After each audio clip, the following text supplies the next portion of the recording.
যতই থাকি ভুল এসে ক্ষমা কর গৌরারি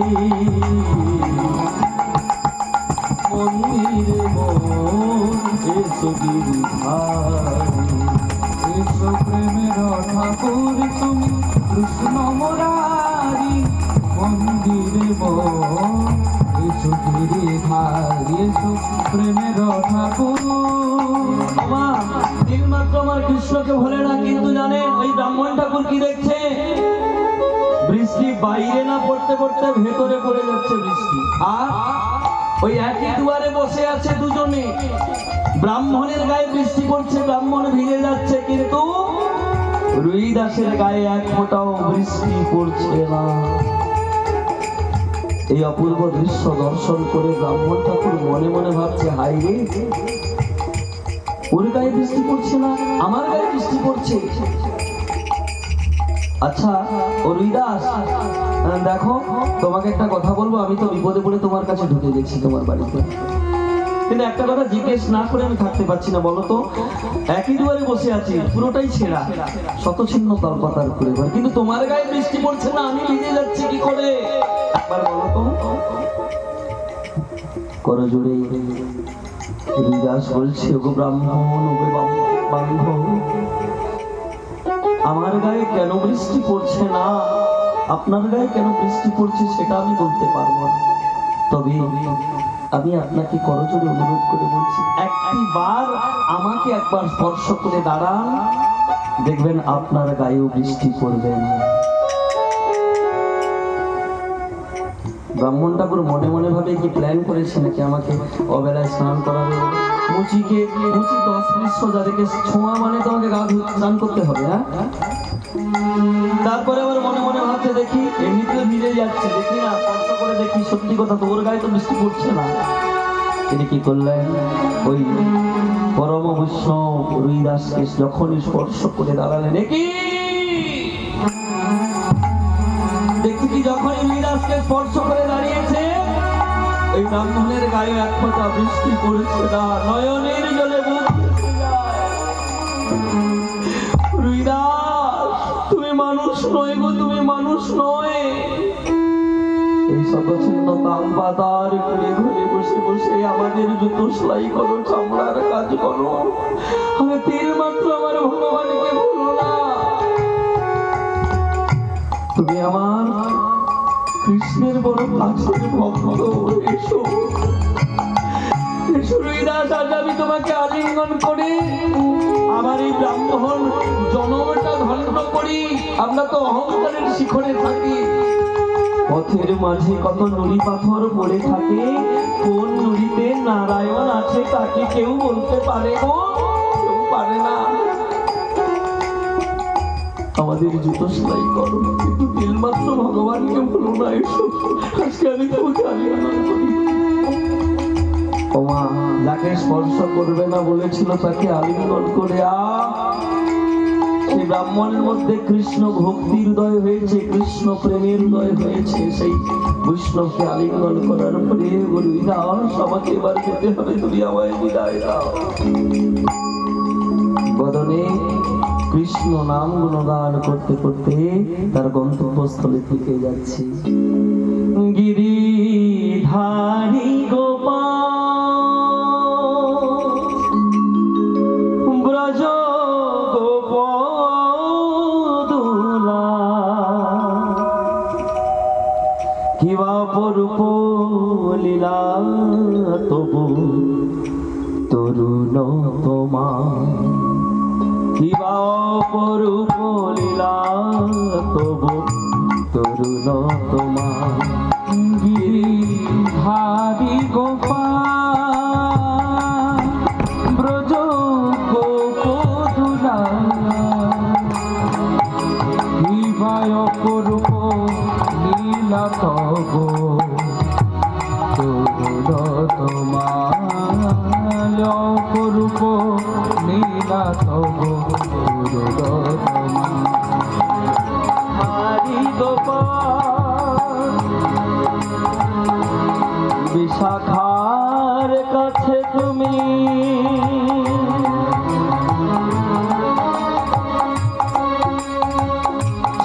নিরূপ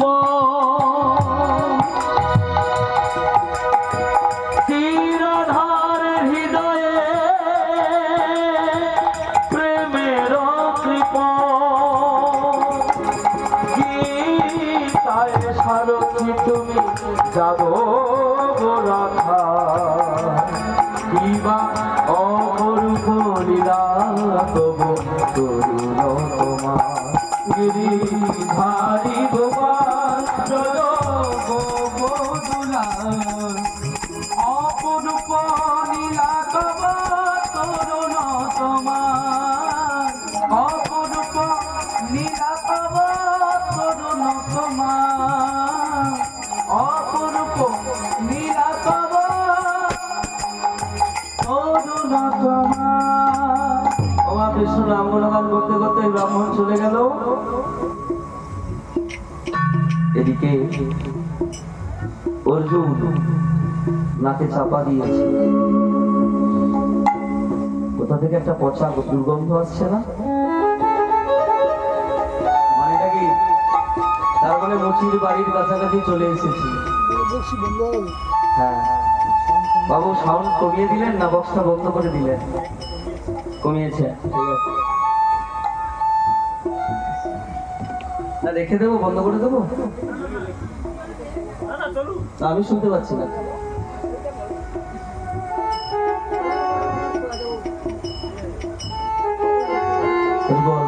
জয় রাধে। অর্জুন চলে গেছে বলে এবার পচা দুর্গন্ধ উঠেছে, মানে মনে হয় মুচির বাড়ির কাছে চলে এসেছে। ওই তো দেখতে পাচ্ছি তালপাতার কুড়ে ঘর। ওই তালপাতার কুড়ে ঘর থেকে তখনই মাত্র একটু ভেতরে গেছে অর্জুন। বাইরে এসে বলছে, রুইদাস বাড়িতে আছো নাকি? রুইদাস, ও রুইদাস, দেখো তোমার বাড়ির সামনে কে এসেছে। হাত ডাক শুনে রুইদাস বাইরে বেরিয়ে এসে বলছে, এ কি? যুগ যুগ ধরে ধ্যানী রাজাকে ধ্যানে লাভ করতে পারে না, যোগী রাজাকে যোগে লাভ করতে পারে না, সেই কৃষ্ণের সখা অর্জুন এসেছে আমার গৃহে।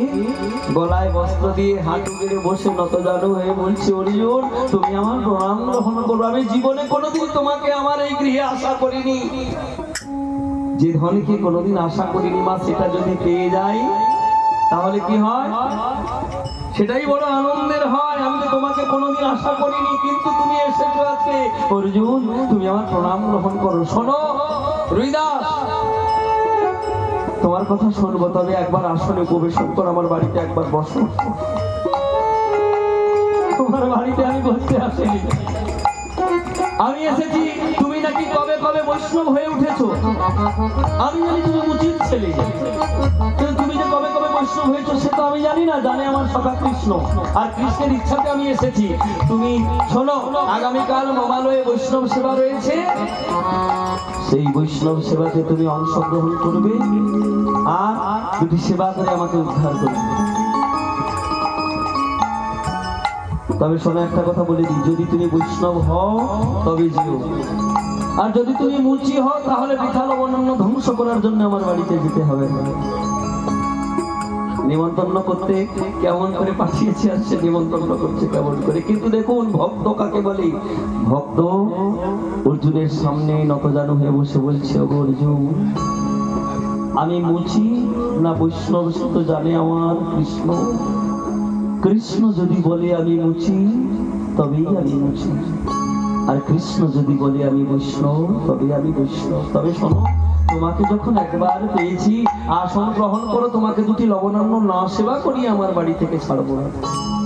তোমার কি মাথা খারাপ হয়েছে নাকি? স্বর্ণ থালে 50 ব্যঞ্জন দিয়ে সেবা করি আমি, আমার দাস দাসী কত রয়েছে, আর তোমার এই গৃহে আমি লবণান্ন সেবা করবো? শোনো শোনো, নিমন্ত্রণ করলাম, তুমি যেও, আমি চলে যাচ্ছি।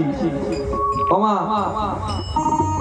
পথ আগলে বসে রয়েছে। দেখবেন আপনাদের, দেখবেন কোনো রিলেটিভের বাড়িতে গেলে আপনার জুতো লুকিয়ে দিচ্ছে, ছাতা লুকিয়ে দিচ্ছে, আপনাকে ছাড়বে না বলে দেখবেন ব্যাগ লুকিয়ে দিচ্ছে। কি আপনি বিরক্ত হয়ে আচ্ছা ঠিক আছে আর একটা দিন থেকে যাবো, এই একদিন করতে করতে 4 দিন হয়ে যায়, কোনো অসুবিধা নেই। কিন্তু অনেকে আবার দেখবেন আটকাতে চায় না, ঠিক আছে যেতে চাইছে যা, অসুবিধা আছে কি, কিন্তু অনেকে এরকম করে। তেমনি অর্জুন একদম পথ আগলে বসে রয়েছে। হরে কৃষ্ণ, অর্জুন নয়, অর্জুনকে পথ আগলে বসে রয়েছে রুইদাস। মানে অর্জুন যেমন করে ছাড়াতে চাইছে, কিছুতে ছাড়াতে পারছে না, জড়িয়ে পড়ছে। আর শেষে রেগে কি বলেছে জানেন? করো তুমি লবণান্নের ব্যবস্থা করো, তোমার গৃহে সেবা করো। যখন অনুমতি পেয়েছে কি করেছে অর্জুন? একবার আসনে বসো। কি আসন দিয়েছে জানেন? অর্জুনের থেকে মাথা খারাপ হয়ে গেছে। হ্যাঁ, চামড়ার আসন দিয়েছে বসার জন্য। কি বহুমূল্য রত্ন খচিত সোনার সিংহাসনে আরোহণ করা অর্জুন, আমি রাজার ভাই। হ্যাঁ, আর আমাকে দিয়েছে চামড়ার আসনে। ও কৃষ্ণ, তোমরা কি দুজনে প্ল্যান করেছো নাকি আমাকে যন্ত্রণা দেওয়ার জন্য? হ্যাঁ, কিছু করার নেই। ওই চামড়ার আসনে বসেছে। রুইদাস কি করেছে? তেল এনেছে। কিসে? চামড়ার পাত্রে তৈল এনেছে। অর্জুন, তুমি এই তৈলটা মেখে নাও, দিয়ে স্নান করে এসো, সেই সময় তোমার জন্য 2টি লবণান্নের ব্যবস্থা আমি করছি। ওমা, আতর গোলাপ জলে স্নান করা অর্জুন আমি, এই চামড়ার পাত্রে তৈল মাখবো কি করে, মর্দন করবো কি করে? হে কৃষ্ণ, তুমি আমায় কোথায় পাঠালে গো? কিন্তু কিছু করার নেই। বাম হস্তের কনিষ্ঠ অঙ্গুলি দিয়ে একটু তৈল নিয়ে নিজে অঙ্গে ছুটিয়ে নিয়ে বলছে, দাস চলো, কোথায় স্নান করবো নিয়ে চলো আমাকে। চলে গেলেন। ওমা, ওখানে গিয়ে দেখাচ্ছে কিনা একটা পাক কুয়া। ওই পাক কুয়াতে তুমি স্নান করো, আমি তোমার জন্য 2টি লবণান্নের ব্যবস্থা করি। অর্জুন কাছে গিয়ে দেখে, হায় রে, আমি কোথায় ফেসে গেছি আজকে। কেন? ওই পাক কুয়াতে রুইদাস চামড়া ভিজিয়ে রেখেছে, আর জলটা নোংরা হয়ে গেছে, আর সেখানে পোকা মাকড় সব কিলবিল কিলবিল করছে, দুর্গন্ধ উঠছে। এখানে আমি স্নান করবো কি করে? কিন্তু তেল নিয়েছি অঙ্গে, তেল মেখে বাড়িতে ঢোকা যায় না। হিন্দু সনাতন ধর্মের মানুষের নিয়ম আছে, বাড়িতে তেল মর্দন করে ঢোকা যায় না, স্নান করতে হবে, নাহলে কিন্তু অন্তত জলটা ছেটাতে হবে। বুঝতে পেরেছেন? দেখো কি হবে, জলটা তো নিতে হবে। তিনি কি করলেন? হাঁটু গেড়ে বসে নয়নটা বুঝিয়ে একবার খুলছে, একবার বন্ধ করছে, দেখছি নাক ধরবে না জল ধরবে না চোখ বন্ধ করবে, কি করবে কিছু ভেবে পাচ্ছে না। তবু আস্তে করে জলটা সরিয়ে দিয়ে একটু স্নান করবে। এমন সময় দেখছে ওই পাক কুয়ার মধ্যে মা মকর বাহিনী গঙ্গা 2টি হস্ত প্রসারিত করে বসে রয়েছে। একই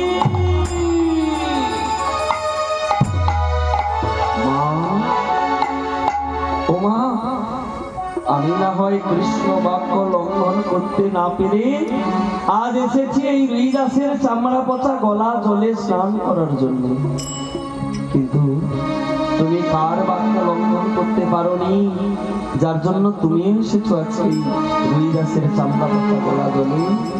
ও বুঝতে পেরেছি, আমার মতো অধম সন্তানকে কোলে নেওয়ার জন্যে, আমার দুঃখ ঘটানোর জন্যে, আমার দুঃখ তুমি সহ্য করতে না পেরে আমাকে কোলে নেওয়ার জন্য তুমি এখানে বসে আছো। তবে নাও মানাও। এই বলে অর্জুন কি করেছে? ওই পাক কুয়াতে যখনই ঝাঁপ দেবে, মা মকর বাহিনী গঙ্গা পিছিয়ে গিয়ে দূরে সরে গিয়ে বলছে, অর্জুন আমাকে স্পর্শ করবি না, তুই আমার চোখের সামনে থেকে দূর হয়ে যা, তোর মতো পাপী যেন আমাকে স্পর্শ না করে। মা, ও মা, আমি পাপী? তুমি এ কথা বলতে পারবে? হ্যাঁ অর্জুন, তুই পাপী। ওই কুরুক্ষেত্রের যুদ্ধে আত্মীয় পরিবার পরিজন বর্গকে হত্যা করে তোদের কোনো পাপ হয়নি রে। তোদের পাপ হয়েছে কিসে জানিস?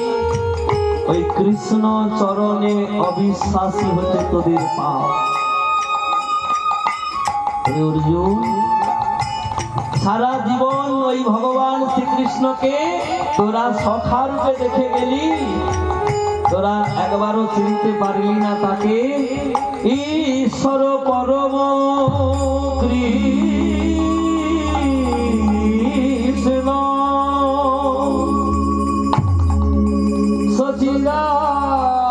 সচিদানন্দময় বিগ্রহ অনাদি